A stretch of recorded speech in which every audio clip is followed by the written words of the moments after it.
In this video, I'm going to show you 8 ideas of how to use your daily pages in your Hobonichi Cousin or in any planner that you use, because sometimes it's not just a planner, it becomes something more. And I wanted to give you a few other creative ideas of how to use it instead of your general to-do list. So if you're ready, let's just jump right in. So the first obvious way that you can use your Hobonichi Cousin daily pages or any daily page of your planner is your daily planning to stay organized. So I do want to mention it because I have my own specific system of how I set up my Hobonichi Cousin daily pages. So I'm going to show you in this video exactly what is included in each daily page. And in my previous video, I did a setup of a page with you. That way you can walk through and do it with me if you like my system. So it's generally the same format every single day, especially on weekdays. I have a little mini habits tracker here for my self-care, things that I want to do. Then I have my little to-do list. I use different headers instead of to-do list to make it a little bit more fun. So things I need to get done that day. At the top here, I have any meetings or any appointments or anything that I need to remember to factor into my schedule. And then I have a to-do list of if, for example, I'm getting a bit overwhelmed, I want to know what are the next 3 tasks I want to focus on. Here in a different color, I put in a few reminders of things I want to get done for my business. I have a full-time job and a side hustle, so things get very complicated and there's just a lot to do. So I want to have little reminders of, for example, answering YouTube comments or creating the sticker sheet that I'm creating for my mail club, the 3 videos that I was planning on filming today, etc. And then at the bottom, I have a little brain dump of things that I want to remember. For example, yesterday I wanted to look up Pinterest for some Christmas decor idea to buy some things for the tablescape for dinner that we're hosting for Christmas, or things that I want to take tonight because I'm going to meet my cousin for our book club that we are starting with her sister, and my sister, so 2 sets of cousins. The other thing in terms of my daily planning that I used to do that I stopped doing is I would have separate the morning, afternoon, and evening because I did get very overwhelmed. So in the morning, I would write things that I needed to get done. Afternoon, I would kind of help me organize my brain a little bit more. I stopped doing that. Why? Because I felt like I wasn't always filling it out. Sometimes I'll do it again, but overall I don't. But I'm separating into 3 is another way that I stayed organized and kept my brain feeling less overwhelmed. Every single month I have a specific color scheme that I use from the monthly spread, the weekly spread, and the daily spreads. The daily pages are going to be always the same color. This also removes the decision fatigue every single day to come up with how am I going to decorate. I have kind of the same formula, the same color scheme going, which make things a lot more simple and a lot more easy for me to show up. It just feels a lot less overwhelming. So I'm just showing you some of the daily pages of the different months so you can see it's kind of the same thing over and over again, but sometimes it just varies in the color or some small details. So that is how I use the daily pages of my Hobonichi Cousin as a functional planner. The next idea that I have for you is to do a weekly recap. So on the weekend, so my weekly planning, so the weekdays are generally for the planning that I use. And then on weekends, I never knew what to include because it was just, I wasn't sure. One thing that I've done, which I haven't continued doing because I have a 5-year journal where I put my good memories.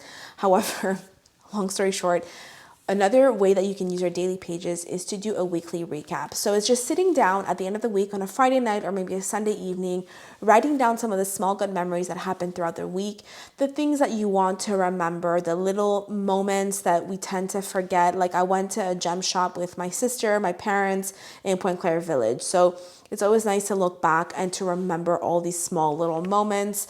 Even this one is very, very short. And this was in April. And actually, to be honest, gets me emotional because it's nice to remember these memories. My little cat passed away recently, and this is a memory from that week where he was snoring and I had morning cuddles with him before work because he would come up into my bed and wake me up every single day. So these weekly recaps, whether you do it in your planner or in a separate journal, are really helpful because they remind you of the small moments that are easy to forget, and then you read them over and they can bring good memories back to you. The next idea is to do a weekend to-do list. So like I said, on weekends, I don't have the same planning process, but I do like to have a list of things that I want to get done potentially. So things I want to get done, things I want to get done for my business, little things like hobbies that I want to remember to do as a reminder to incorporate moments of joy for myself. And sometimes they look different. I add stickers. Sometimes they're a little bit more simple. Other times they're a little bit more elaborate and long, but doing a weekend to-do list instead of having a very specific, more rigid planning for the weekend is more helpful, I find. And it's just like a list that I can refer back to. Sometimes I do it in a different format, like having the priorities or reminders of like things that are going on or things that I want to get done for life or for my business. Overall, I find having a general to-do list for the weekend super helpful to refer back to as I'm planning the weekend ahead, or doing it this way. For example, broke down Saturday, broke down Sunday, things I need to get done, next things I need to get done, reminders for next week. Very helpful to have in terms of staying organized and just putting things down onto paper.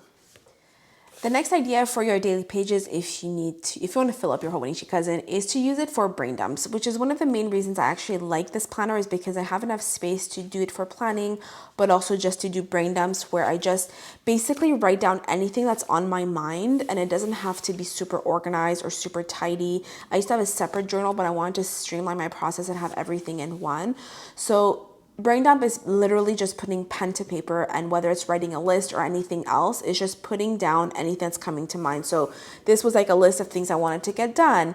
This is things that I was having to think about when it came to my move, and looking at prices of things that I could sell, some of the pieces of furniture that I could sell for. These are things I wanted to get done for my business, all the ideas that I had, but I wanted to organize my brain. These are the things, all the ideas again that I have for my business, having a membership program, all the things I want to incorporate in my own life with having more human design, affirmations, somatic, and just like reflecting and putting onto paper things that are cluttering my brain. Again, having like a brain dump of all the things that are on my mind, or like having quotes or affirmations that I heard that I want to remember, or things that I want to remember to do or potentially do, or things that I wanted to reflect on. What do I like to share or talk about? What is my journey, my transformation, some of the themes for my business, or some tasks for my chores. Anything and anything goes. A brain dump is really whatever you need. And this is another really good example. This was me planning my year ahead. So for 2025, I wrote down, all the habits that I had in mind, all the fun things that I want to get done, the supplements, things that I'd like to learn, bullet journal, what I wanted to incorporate in my bullet journal. And a brain dump is basically anything that's on your mind that you need to put onto paper to be able to organize and take a step back, and it's just cluttering your brain. Another fun thing that I've been incorporating is writing down recipes in my Hobonichi Cousin. What I find is that when I'm cooking, I don't like having to pull out my phone all the time. My hands are dirty. It's just, I find it very annoying to actually pull out my phone all the time. And I'm more of an analog person for some things. So sometimes writing down the recipe of things that I want to try is fun, because I can just bring my planner into the kitchen, or beside the kitchen at my dining room, so it doesn't get too dirty, and I can refer to the recipe because it's already there. And then if I feel as though the recipe is good, then I can write it on a cue card and put it in my recipe book. So I find that this has been a fun new thing that I've been doing, and it just makes the process of actually cooking a lot easier as well.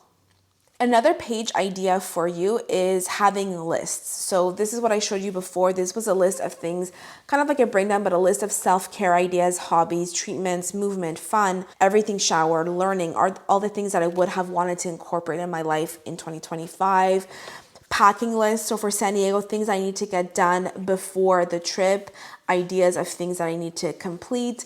Other list ideas that I do are life admin. So I used to do this at the beginning of the month, but I stopped doing it. But at the beginning of the month, there's an empty page in the Hobonichi Cousin, and I didn't know what to do it for. I've seen people do mood boards, but as you can see, I haven't done it since April. But I was doing a life admin page of things that I need to get done. All those pesky tasks, going to updating an address, or giving your donations, or updating a bank account information, or whatever else.